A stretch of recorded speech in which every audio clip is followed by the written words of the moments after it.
Grab your Black Phillip, grab something to drink, grab some popcorn. It's time once again for the Witches Movie Coven.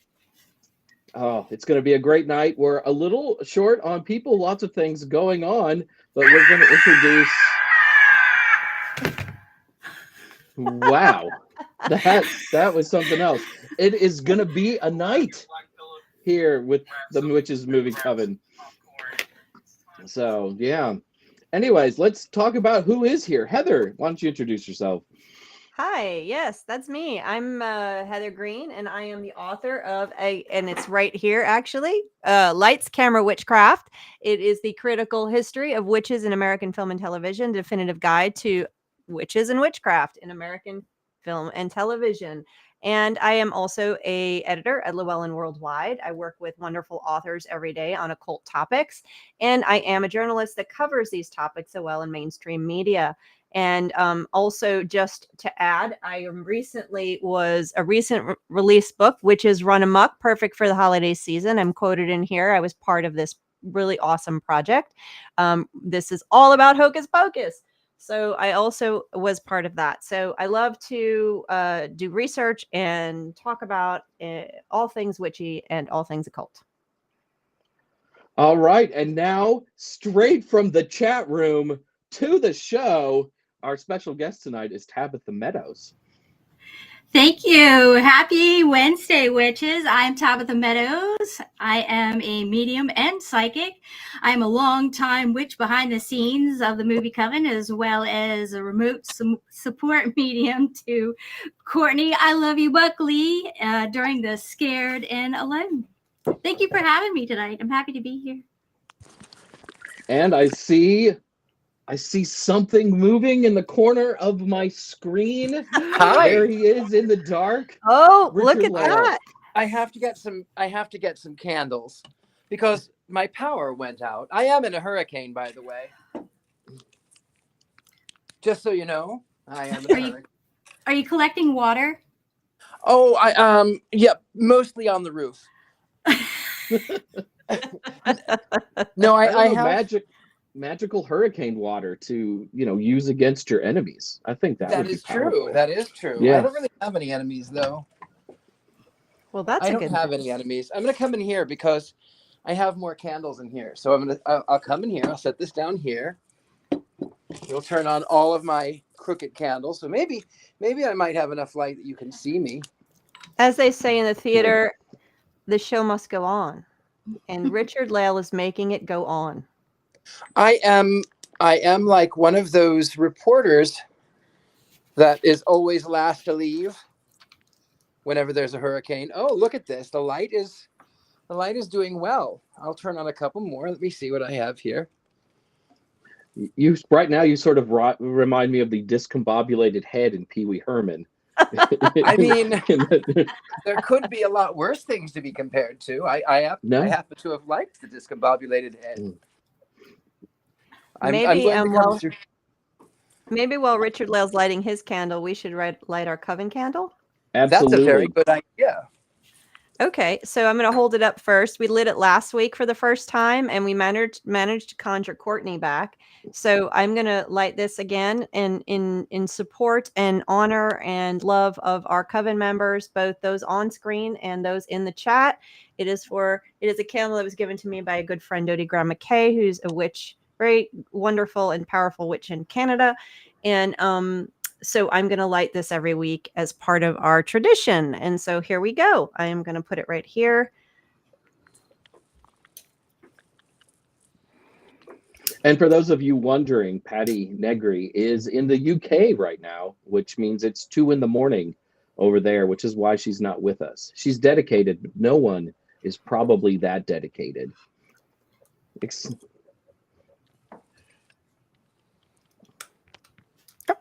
Very nice.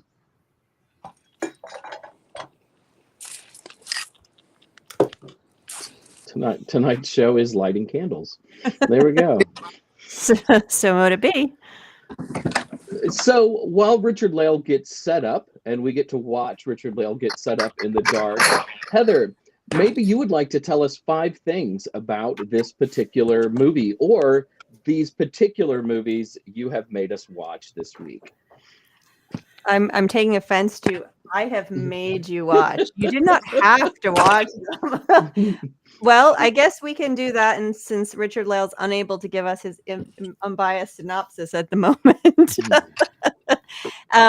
So let's get to Satan's School for Girls, our movie of the week. There in this, like you said, it's 2 movies. So I am going to give you 5 great things to know about these movies. The first one being a 1973 horror movie. And the next one being a 2000. It was a remake. So the first things that I am going to talk about are some basic facts, which actually are interesting because they link the movies together. Then we're going to talk about the cast of the 73 movie, then the cast of the 2000 movie, then a little bit of context for both 73 and then 2000, which become very interesting and nerdy. So the first thing, let's talk about facts. So the 1973 movie was directed by someone, and it was filmed in California. And it was basically supposed to be Salem, we think, because it was Salem Academy for Women. It talked about the Salem witch trials, kind of the setting, right? What's interesting about this is that it was, originally written as a screenplay. This is not a previously made film. It was not a previously made novel or anything.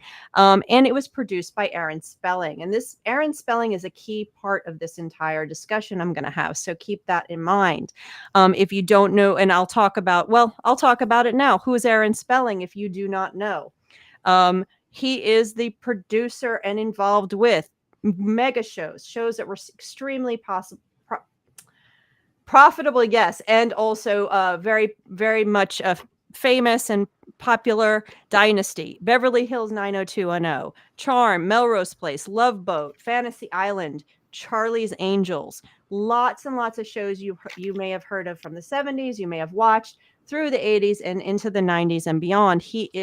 Aaron Spelling is a mega force in this area. So he becomes a key figure. 2000 show directed by Christopher Leach, who you may remember, or maybe you don't remember. Christopher Leach was the director of I Know Who You're Waiting For, or I think I get it all confused because there's another. Hang on, we did the movie. Not I Know What You Did Last Summer. Hang on a second. It is Christopher. Where's my piece of paper with his name on it? Darn it. There it is. Christopher. I've Been Waiting for You. It's the one we did. It's the one with the Wiccan. We did it a few months ago and nobody liked it. So he also did CSI and on Universal Soldier, a bunch of things. Anyway, that's who directed this one. But again, it was filmed actually in Quebec and supposed to be a New England setting.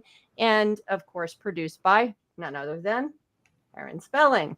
So we can see this Aaron Spelling flavor coming out in the cast. So moving to number 2, the cast of 1973. Of course, everyone recognizes probably Kate Jackson. She is the dark-haired student, and who eventually is revealed as one of the witches, part of the coven. She, of course, eventually goes on to one of her most famous roles. What she's most known for is Charlie's Angel, which she was in Charlie's Angels from 76 to 79. And she was in a host of other things. Night of Dark Shadows, The Rookies, Bonanza, blah, blah, blah, Scarecrow, Mrs. King. She's in a number of things, but she's when people see her, they think of Charlie's Angels. And then, of course, we can't pass up the young Cheryl Ladd, who also becomes a Charlie's Angels, and she's in this. She's the blonde-haired Jody, I believe, is her name in this one. She was an angel from 77 to 81. So you have 2 of the angels, and again, Charlie's Angels was produced by Aaron Spelling. Just in a couple other notable figures, you have Pamela Franklin, who is in the movie that we all love very much, Necromancy, which was notable because it was one of the first Hollywood films that had an actual witch as a consultant, which was Raymond Buckley. Jason probably knows all about that, right? Right, because I wrote a biography of Raymond Buckley that'll be out next May. Woo-hoo! There you go. Plug, I love Heather. There you go. You're welcome. And also another notable figure was Jo Van Fleet, who was the headmistress in the School for Girls. She actually was a Tony Award-winning actress. And so how she got on this film, probably a favor or something to Aaron Spelling. I'm speculating there, of course, because it was pretty surprising to find somebody who had won Tony Awards in a made-for-TV movie like this. Now let's go to the cast of 2000, moving forward. And that's the piece of paper I keep losing, the notes. So, of course, the most notable character, probably most recognizable character, is Shannon Doherty. During 2000, this was Shannon Doherty's big time.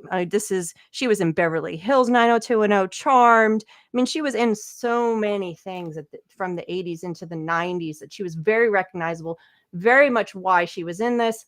Of course, Beverly Hills 90210. Aaron Spelling. So there's a connection there. The other most notable character you have here, well, Kate Jackson is back, of course. And I'm sure, again, a favorite Aaron Spelling to cross over from one film to the next. She is, of course, the headmistress, not a headmistress. This is a real college. So she's a dean, maybe, in this show, in this movie. We also have Daniel Cosgrave, who's also a veteran of Beverly Hills 90210, and probably the next most recognizable character, the second most or most recognizable character is Taraji Henson.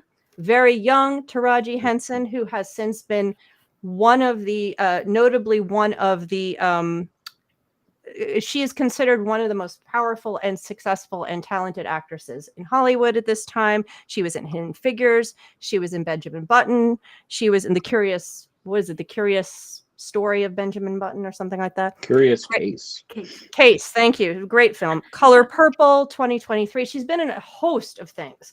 So she probably is one of the most, or if not, first or second most recognizable character. A very, very young one. So you have to look for it and go, oh, I know who she is. So it's got some good people in it that are notable. And then let's get to context. So the most interesting thing about having two movies that are supposed to be the same, produced at different periods of time, specifically during two different times when witchcraft movies were super popular, is that to look at what's different, what changed, and what's different. That kind of gives you an idea about how witchcraft and the occult were being treated during these two different times. So in the 1973 film, you wind up with a presence of a Satan, and you wind up with the presence of a coven of girls. There's notably, of course, you have Salem being brought into it to evoke that. You have ceremony and ceremonial magic, led by a figure that is like a coven leader figure, a masculine coven leader figure, who is essentially, I don't want to use the word abusing, but using these girls. Very, very normal for the 1970s witchcraft movies. Very much a feel of the ceremonial coven magician type stuff is what's being evoked here. But the 1973 occult films are really focused very much about an outsider, a normal person invading a space, an occult space. Think of Rosemary's Baby, Crowhaven Farm, Necromancy, the one we saw. These movies have somebody who is considered normal, non-magical, normal, winding up by some chance inside a space where there's devil worshippers. That's essentially what all these films are. And these are not devil worshippers, right, like you, Richard-Lael. These are never. This is not your type of. This is not the same thing.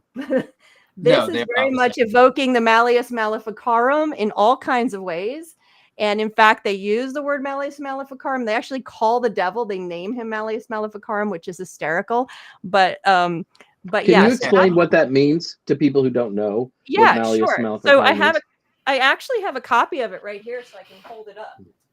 Hold on, because I have to keep my handy dandy Malleus Maleficarum with me at all times to make sure I can tell who's a witch and who's not a witch.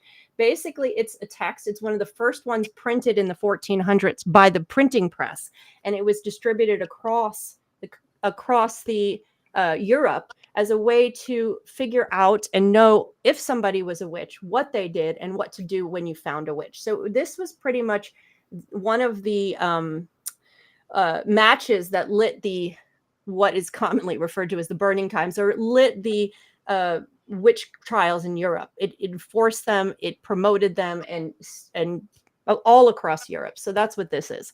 It's been around since the 1400s. If you want to know what a witch does and how to kill a witch, you go to your trusty Malleus. Doesn't it mean hammer of the witches? It means hammer of the witches, yes. So they're and calling Satan hammer of the witches, which is they ridiculous. literally called him Malleus Maleficarum in the movie. It was very strange. I was like, what? Hammer time. Yeah, hammer time.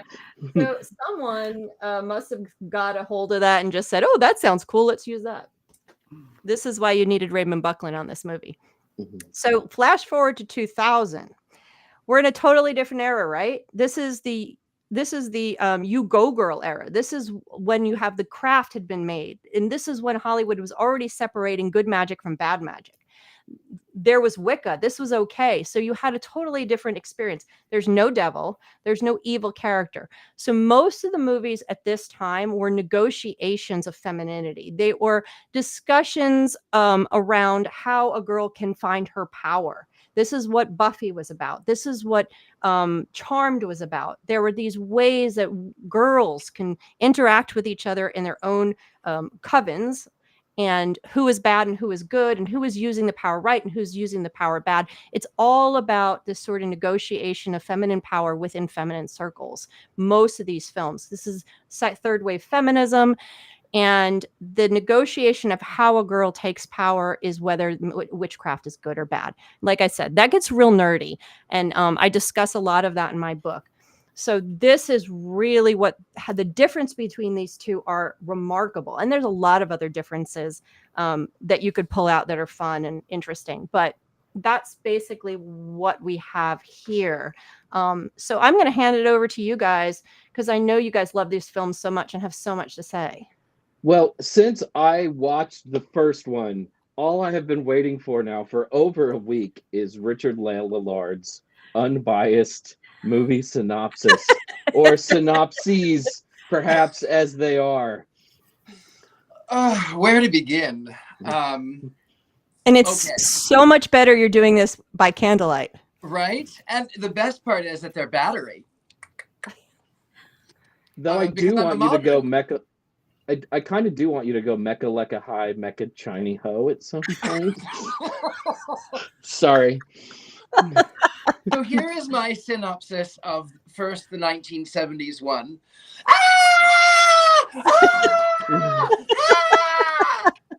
Nailed it. Right? On point. Apparently, there's the school. It's supposed to be Salem, but it's not. It's clearly Southern California, unless somehow Salem, Massachusetts also looks like Southern California. I've lived in Southern California and never in Salem, but I've been to Salem. So maybe in the 70s they looked the same? No. Anyway,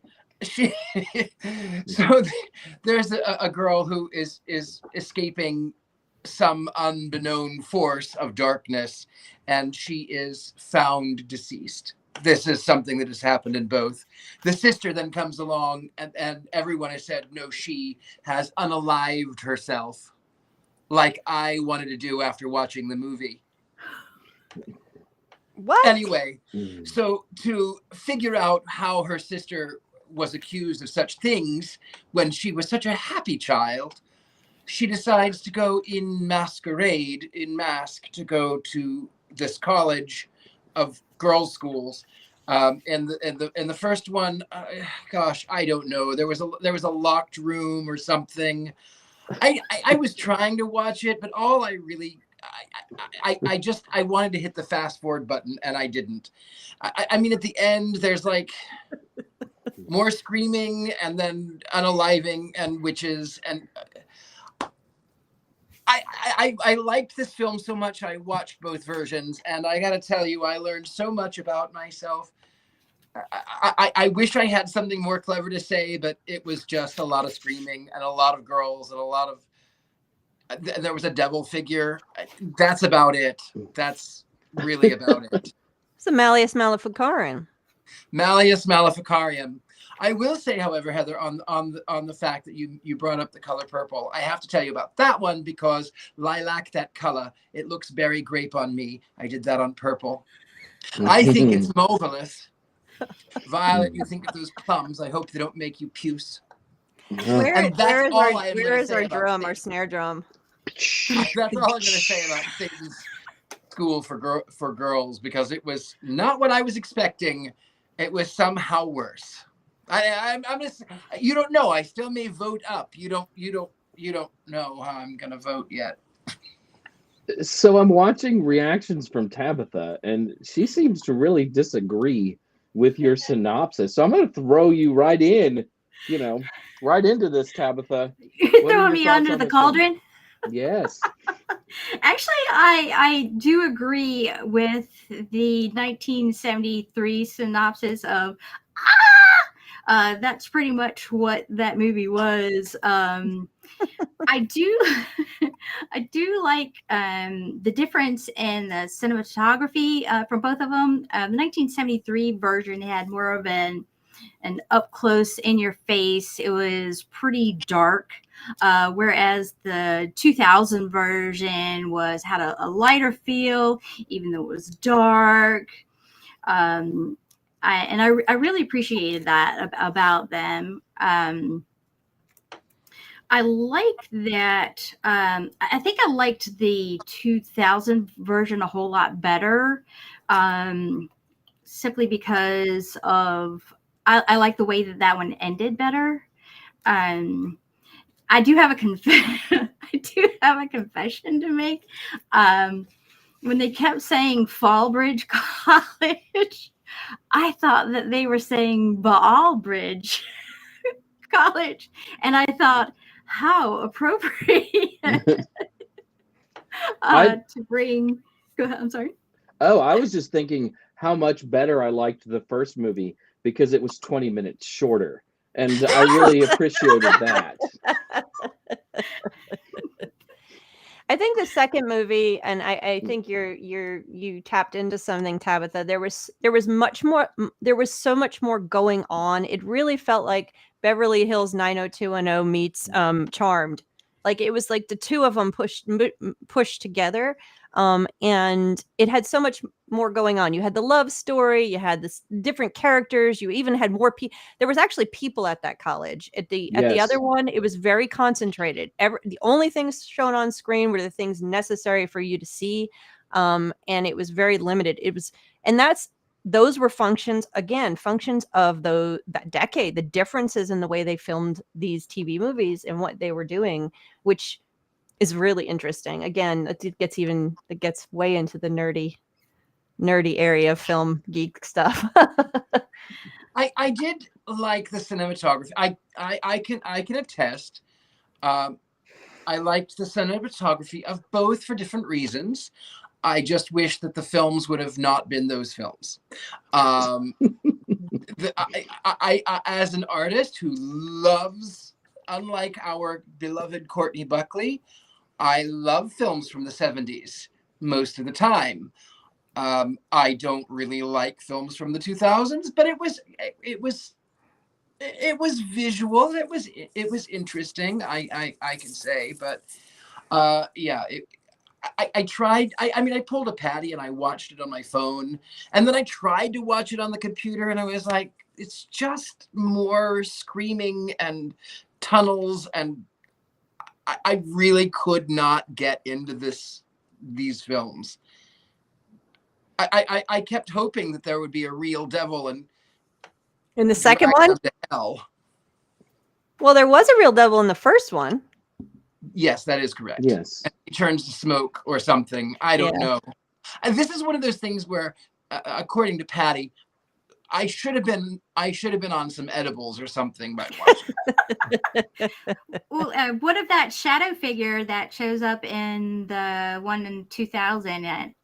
I had to laugh about that too, because when he opened his mouth, he had all these gnarly teeth.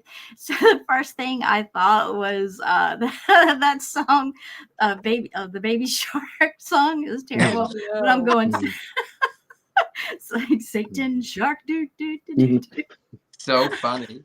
I didn't like in the second one that they felt the need to create such a romantic story between.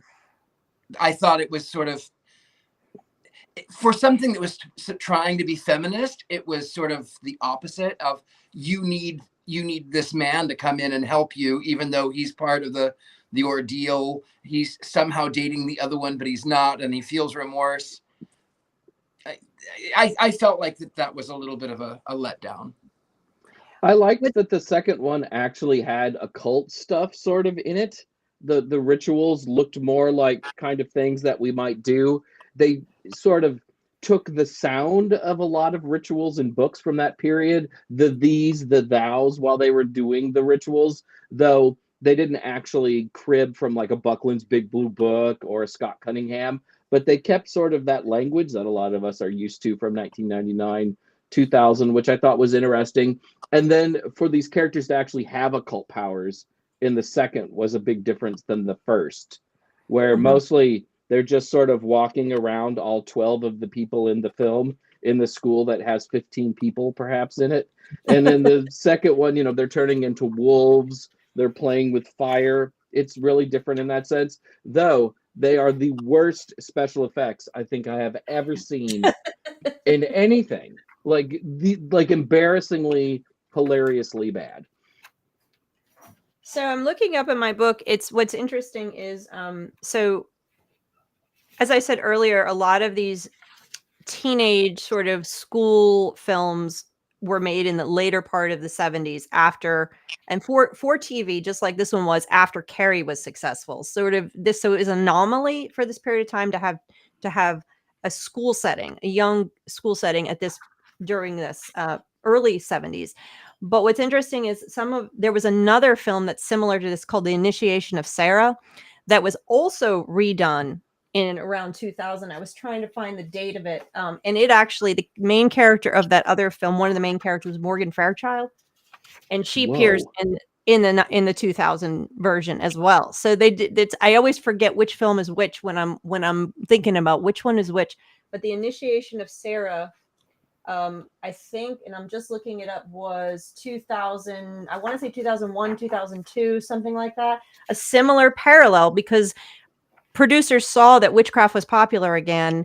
And again, just like after Carrie became popular with teenage supernatural stuff, a host of films were made. After The Craft became popular, there was a host of teenage films. And so Initiation of Sarah was another one, just like Satan's School for Girls, that was redone and remade at this point. We can always add that to the list if all of you guys, all y'all want to watch another one, another pairing, we can do it.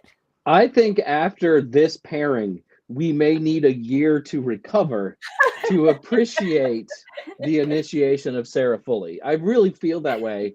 You know, like we should watch it, but maybe in 2025. Well, our list I is thought you were already going to say in played 20 or 20 years, 20 or 25 years. Or maybe 2045. I'm not going to fight. I'm not going to fight. We I like watched how another. Oh, Sorry, go ahead, go ahead. Tabitha. No, right. I was just thinking about I like how they handled some of the scenes since it was made for TV, particularly like the multiple person love scene with the tree. I thought that was quite interesting. Multiple person love scene with the tree. Yeah. Yeah. I'm trying to remember that scene. Yeah, I think I've already repressed that. Yeah. Well, I know that In the second film or the first film? The second film. Okay. Oh, you're talking about when two of them are trying to seduce him? Yeah, and she's like in this dreamlike state, and she's walking along. She comes upon the tree, and it has the pentacle on it, and there's people like wriggling and riling all over it. So simulating a multiple people love scene. Okay.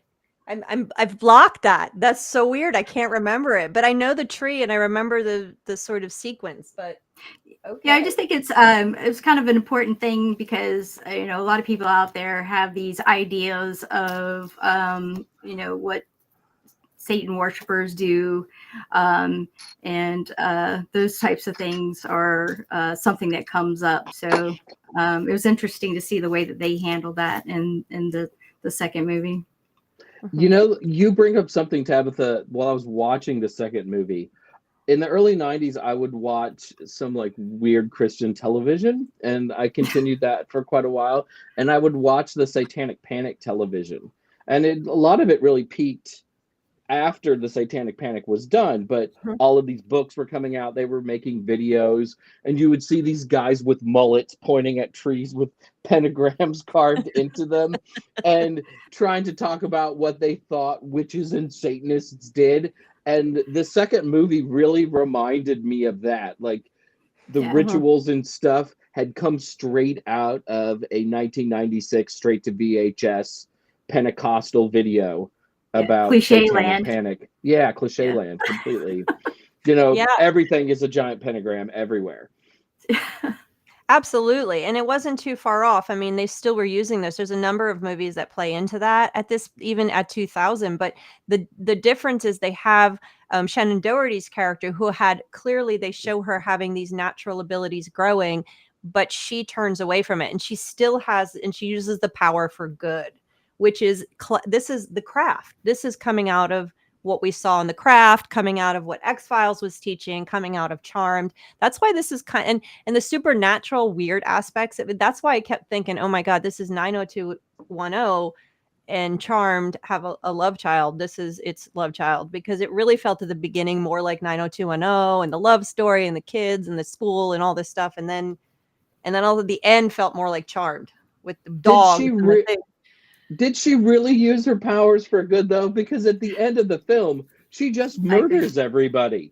That's how the film ends. Right? It's like, oh, I'm going to call lightning like I'm Zeus now, and I'm going to murder everybody. This is in the movie's morality. What she did was for good. She was getting rid of the devil worshippers, the satanic people who were trying to take over the dangerous cabal of women who are ruling the planet. She was in the movie's morality. Yes, she was doing good. Whether we decide she was doing good because she'd murdered a bunch of people, that's another story. But I mean, I just walked in on the last part of that, but murdering a bunch of people sounds really great.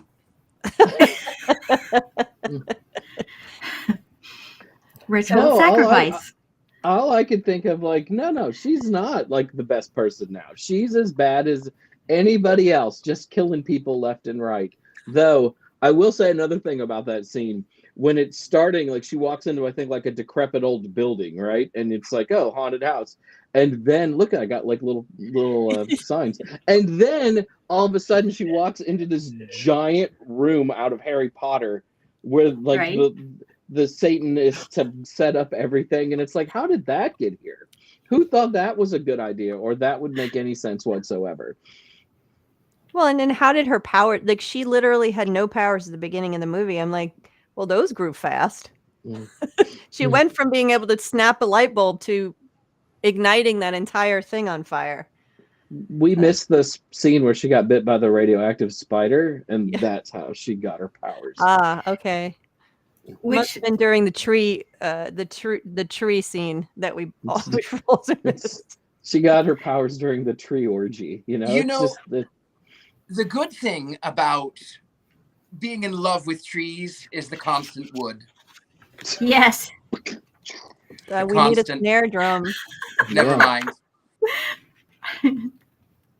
So that was there was some issues with it, but it was a made for TV movie. So was the other one. You're not going to get the Rosemary Babies. You're not going to get Carrie. You're not going to get the tightness and beauty and cinematic beauty and the storytelling quality and depth that you get in the good occult films from the 70s or the good occult films.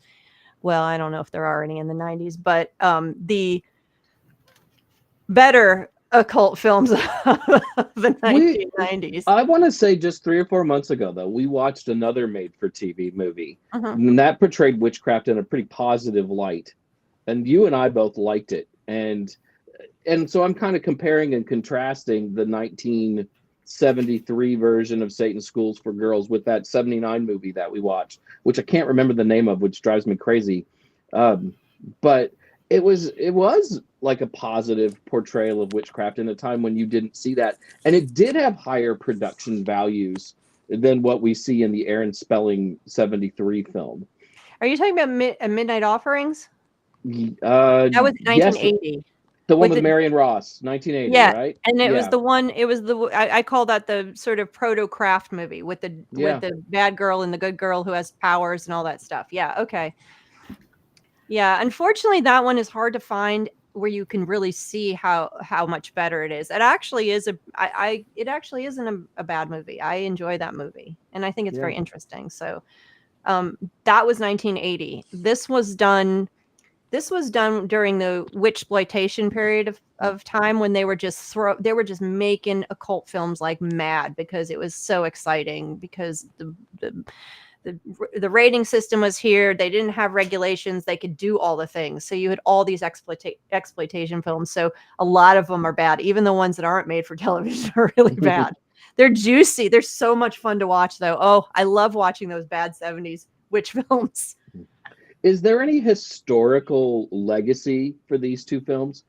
You know, we like you and I are both history nerds, Heather, Right. so we think about this a lot. And I've never really heard of Satan's School for Girls until we decided to watch it. Does this have a cult following? Did it influence anything? No. This is just one of those. This is just one of those type of films that kind of got thrown into the pot because it was a popular theme. There's tons of them like this, especially in the early '70s, periodically in the late '70s with the teenage films, and then again in the '90s. Look how most of that was television, but when a theme is popular, a subject is popular, Hollywood goes all in. What about the craft? What about the craft? Would you say that the 1973 film had a little bit to do with what happened in the craft? The 1973 version had something to do with could it have influenced the craft? Could it have influenced the craft? Could it? Because it I mean, you've mentioned it once, but it felt like that a little bit to me. It had a craft feel with the four and then needing the fifth of the five girls, and Shannon Doherty's character being like the fifth element. So yeah. Certainly, the second movie is a rip-off of The Craft in a lot of ways, or an attempt to rip off The Craft. Yeah. Is it Richard-Lael? Is everything okay there? Are you out in the storm right now? I'm still in I moved to my parlor, but the storm is right over me. You want to go outside and show us? Yeah. I can. Do you want to see? Yes, we do. Okay, let's find out. I feel like those people that there's a tornado. Oh, I'm gonna go stand on the front porch. Okay. NTM. My There's favorite. no place like home. I always love the Weather Channel people outside in the hurricane, getting ready to get blown away. Yeah. Okay, let me just see.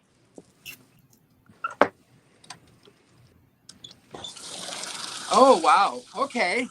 We can't see anything, unfortunately. I know you can't yet, but you will. Oh, there we go. Whoa.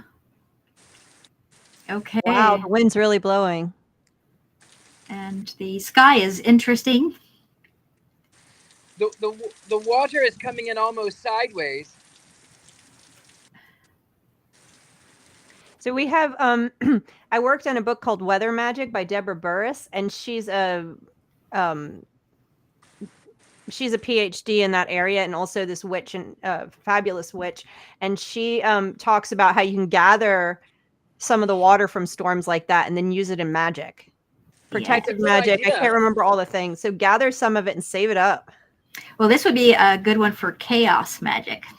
Well, there's a river flowing underneath my car, so I'm sure there'll be some there in the morning. I already took a shower, so I don't want to take another one. Thank you for indulging us. You're welcome. The storm is right over me, so I keep cutting in and out. But, I've never been in a hurricane before. I've been in earthquakes and tornadoes, but this is kind of exciting. Just on a more grand scale. I think it adds like a whole nother layer to the show. Like we're right in the middle of a huge weather event, and a scary weather event too.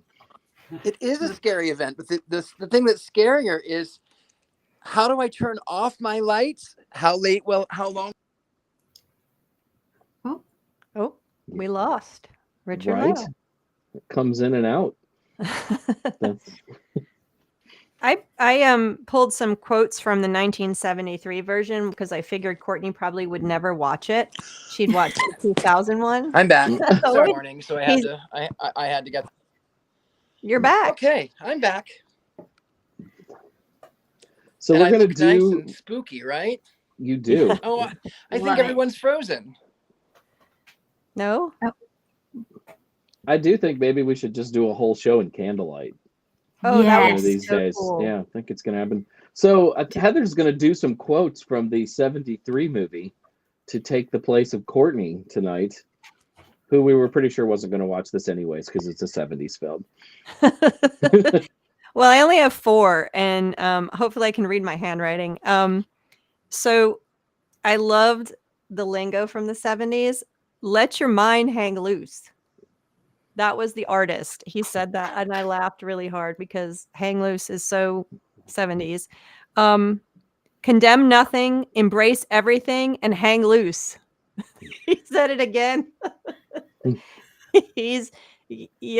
loose.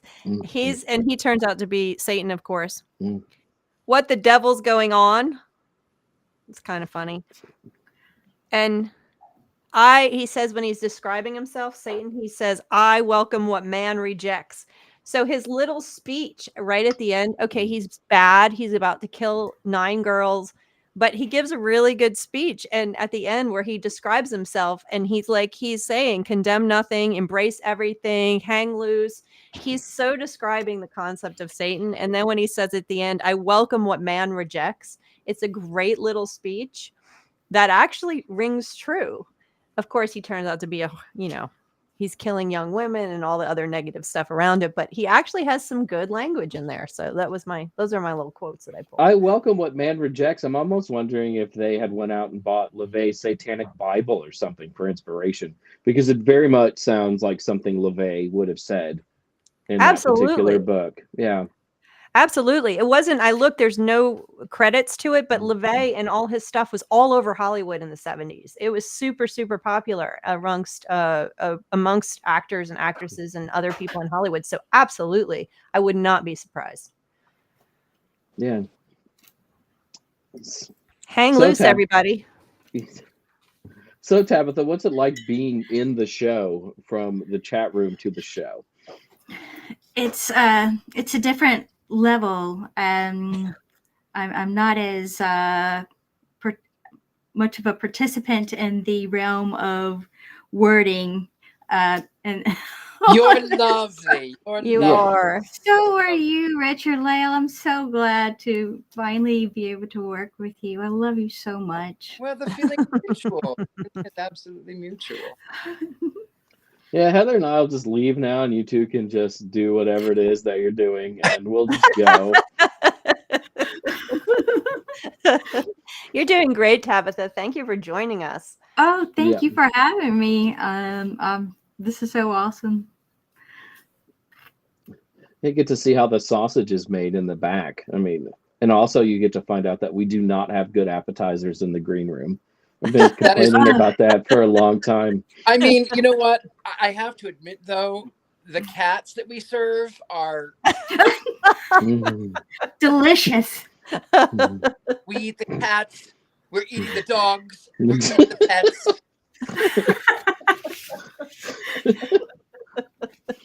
Oh, man. We shouldn't. I'm actually in the... I don't know if you can see behind me. I'm in the Fallbridge College there. There's a hallway. You are back there behind me. Yeah, and there's just as appropriate. many students behind you as there were in Look the at that. movie too. Look at that spooky one behind me there. That's something that occurs quite often. So In Fallbridge College. in my house, Oh, Oh, I think I spend more time with the unalived than the living. wow. I Any understand ha- that very well. I understand Yes. that one very well. any haunted dolls we should know about, Tabitha? I have no haunted dolls, but we have tons of haunted objects because my partner used to go help people clean out their belongings when they were at the end of life. So he would end up with their things. So we have haunted clocks. We have gadgets for the kitchen. We have a really, really cool shamanic drum that I can't wait to be using myself soon. But yeah, and we have a plethora of spirits in our abode. Particularly, there's this lady who lives with us. She's an elderly lady, and we love her, but she's quite grumpy. So if you are picking up on her, everybody normally does, Richard-Lael. Yeah, she's quite fun to live with. I'm just curious about the possessed drum, like because you could like start using it, boom, boom, boom, and then there'd be a counter rhythm from the spirit in the drum, and you'd get like double the drumming at the same time. I was recently in a mediumship circle, and the person who was reading for me actually brought it was a Native American lady through, and she, the message to me was that she wanted me to actually start using that drum in meditative and ceremonial purposes. So I need to start that because the spirits have spoken. And as y'all all know, we do not want to anger the spirits. No. We do not. Speaking of spirits and other things, I feel like I'm just taking over, but it is time for the Mankey movie minutes, because it's not a minute anymore because I'm apparently selfish, and now these things go on for like 3 or 4 minutes, it feels like. Shame on But you. this is it. Heather, I apologize in advance, but I have Why? never been more disappointed with any of the movies we watched on this show than both iterations of Satan's School for Girls. With a title like Satan's School for Girls, I was absolutely sure I would be singing my classic song for tonight's show. Boobs and butts, boobs and butts. Jason really loves boobs and butts. And with both Kate Jackson and Cheryl Ladd in the original film, my inner 8-year-old was really excited about watching at least the first film. But then I found out that both of these movies were made for TV and not for HBO either. There are not even bikinis in either of these movies. There's nothing. Everyone is wearing jeans the entire time. Would it have killed anybody to give me a lingerie pillow fight? It's completely pointless. There's a Shannon Doherty love scene in the second one, but that one mostly involved the guy she was seeing laying shirtless on top of her. It was not erotic. It didn't do anything for me, and it left me disappointed. Both movies tell essentially the same story, which I will attempt to summarize for you. Some girls worship Satan. Also, nothing really happens. The end. Seriously, nothing happens in these movies, and it's not like there's witty dialogue or, most especially, boobs and butts around to save the day either. There are some differences between the two films. In the first movie, the college that the girls attend has 12 students and 2 teachers. In the second film, there are more people at school, and the girls seem to have real witchcraft powers, but the powers rely on CGI. And as I said before, this movie features the absolute worst special effects to ever air on network television. And I used to watch the CW. I can't put into words just how bad the special effects are, but they are laughably bad. Oh, and there's one big twist that everyone who watches these movies will see coming from 4 commercial breaks away.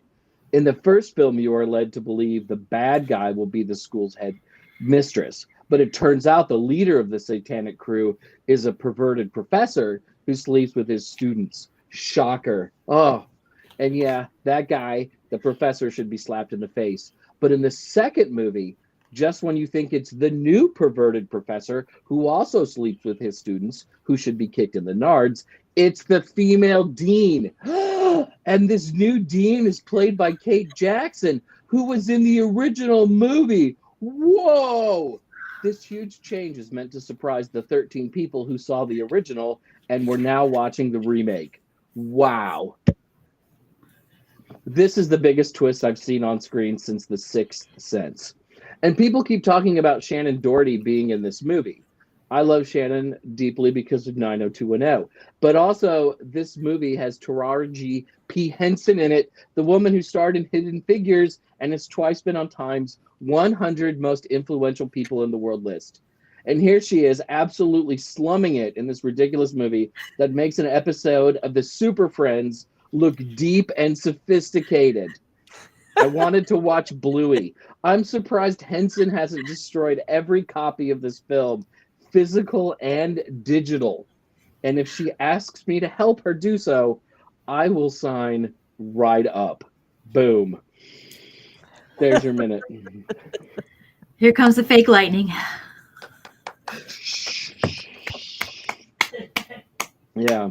That's funny. And you know what? I think if we really can like think about this deeply, maybe it is that Kate Jackson didn't die when everyone burned up in the first one. Right? She She's the same person. back and then grew up and went to this other school and started the whole devil worship thing again on her own all these years later. So they're actually connected. It's not a remake. It's Satan's School for Girls, then Satan's School for Girls again. 1 and 2. You know what's amazing about saying. You know what's amazing about Kate Jackson too? She's perpetually 42. She was is. 42 in the 1973 movie. She looks like she's 42 in the 2000 movie. Like, she just doesn't age. I think she was 42 in Charlie's Angels. Yes, like, you know, once she hit 14, all of a sudden she became 42 and then just rode that for the next 30 some odd years. Right? I also want to give a Shannon Doherty actually passed away this past year too, so I just want to kind of like mention that and give her a little moment there. Yeah, she had cancer, and she was struggling with that in the end. It's sad. She had a nice career, was pretty popular, and people really liked her. So it's pretty sad. And if you're Gen X or millennial, Shannon Doherty is a part of your childhood. First with Beverly Hills 90210, and then later with Charmed, right? And she's been a part of that witchcraft zeitgeist for quite a while because she was in Charmed. That's very true. Yeah. Maybe we just take a moment too. We just learned that that James Earl Jones also. Ooh. Yeah, Darth Vader. He just passed. And it might you just reminded me when you said that. I thought, so maybe we just need on the Witches Movie Coven just to say something about that. Give a shout out. He was in a movie with a witch, but I don't think he ever played a witch himself. He was I don't know if he wasn't a sorcerer in Conan the Barbarian, but there was a witch in that movie. It's the only connection I can make, unless you say witches are in Star Wars. I mean, Darth Vader, all the Jedi are kind of witches in their own way. Yeah, right? They are. We talked about that one. Yeah. And is there anything more pagan than the circle of life in The Lion King? Lion King. He was Mustafa, right? Yeah. He was Mustafa. Mustafa. You can see him in Doctor Strangelove. He's super young. I think it's like 1964. You can see a super young James Earl Jones there. Really, but you hear the voice and you're like, oh my goodness, look at him. He's so little. So he's part of my, he because of I grew up in a Star Wars fanatics home and with my dad, and growing up with Star Wars, he was a major part of all of it. So that was pretty sad. But he was 93. He lived a good life. Also, Field of Dreams, as Yeah. our producer Rob says, best ghost movie ever. I'd probably argue that, but it is one of the better ghost movies ever It's a made. great baseball movie. So we have 2 wands up to do tonight. We need to do wands up for the original blessed 80-minute version of Satan's School for Girls. Which one did you say first? The 73 version, which was 80 minutes, which I felt blessed that it was 80 minutes. You stabbing it? Yes. Die. Anyone in the chat room? Did anybody like this movie? Heather is quite kind with that. 50% As a movie, rating. it's not good, but I'm fascinated with how the 2 movies work together to represent witchcraft. So I'm giving it a neutral. Neutral. We have another. Robert Hicks gives the neutral for the original. And what about our second Satan's School for Girls movie? Wands up or wands down? There's more stabbing. I'm also doing neutral for the same reason. I could find no redeeming qualities in these films at all. And they also had no impact on the history of witchcraft. So huge wands And down. I tried to watch it. I tried to watch both, and I couldn't for the life of me understand what was happening in either one of them. They're not good movies. And They're not good movies. No, they're not good movies. And my neutral thing is just because of the comparison of the 2 is fascinating to me, and it really tells me how witchcraft has changed in the representation. So that's why I give them a neutral for that reason. But I will say, if all of you are so disappointed in the 73 film not having boobs and butts as much as Jason, I could give you a string of films that will satisfy that itch, because there were tons of them. And we can have, like, Blood Sabbath of the She-Devils. I mean, we can go all kinds of ways with those. We can add them to the list. Am I Jason? wrong, though, when I hear Satan's School for Girls and I expect boobs and butts? I mean, it sounds like a boobs and butts movie, doesn't it? You're not wrong. No, you're not You're wrong. not wrong. And And it's I've from heard of this- 73. And I've heard of this movie in the past, and I always assumed, whoa, this would be something to watch. And it Nope. was not. We have Blood Sabbath and Blood Orgy of the She-Devils. Just look those both up, Jason. You'll have a nice 73 movies with all the things tonight. Yeah, I Sweet. thought there was going to be a Catholic schoolgirl dress going on in the movie as well. There was none of that either. So yeah. No, that's I Little married Witches. I married a Catholic schoolgirl, so it worked out for me pretty well. So we're coming close to the end of the show. Tabitha, where can people find you online, and what do you have coming up for yourself? Right now, I am currently working on my mediumship skills. So right now, I am just behind the scenes and doing private readings for folks. But you can find me on Facebook, Tabitha Meadows, and I am the witch standing on the pumpkin. Yay. Heather. Yeah, in a couple weeks I'll be in Charlotte for Charles Oz to talk about the witches of the Wizard of Oz and how they are connected to modern witchcraft and all good things. So that's in Charlotte in 2 weeks. Charles Oz, you can check out the website there. I'll be presenting and enjoying a few days of Wizard of Oz stuff. I also am going to be doing a local event here in October on the 19th in Georgia, and I'm going to be with a couple other wonderful authors of mine, and we're going to be doing a little Halloween event here locally in Atlanta. So looking forward to that. That's not for another month, but that's it. Other than that, I am at heathergreene.net and on all the socials, Snapchatograms. Richard-Lael, the man in the eye of the hurricane. I am in the eye of the hurricane. What's next week's movie, by the way? Before I'm going to look that up. Teen Witch. Oh, It's Teen Witch, because I watched it today. Teen Witch. Okay, so Teen Witch is next week. I actually, if they have the QR thing, producer Rob, I'm planning on going to Scotland next year, but the window is closing for people to sign up. I need to verify it. I need 2 more people to sign up before, pretty soon. So otherwise it does not get canceled. So if you would like to go meet me in Scotland, right there. It's not expensive. I would love to have you. We're going to do some seances. We're going to do a paranormal investigation. It's going to be a lot of fun, and I would love to have you there. Also, I'm everywhere, thegentlemanpsychic.com. Anywhere The Gentleman Psychic is sold. That's me. I'm Jason Mankey. I've got a couple things coming up. I will be in Cedar Rapids, Iowa, the 25th through the 27th of October. In Las Vegas, the 19th of October for a Samhain soiree. And then again in Vegas on the 16th for Las Vegas Pagan Pride. This is my last live show for a month because I'm going on vacation a week from tomorrow.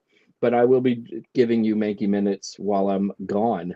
Now, Thank goodness. with all of that, and that's my latest book, which will be out next spring. So I'm done talking about myself. There's only one thing left to do, and that's cackle. Tabitha, you get to cackle with us.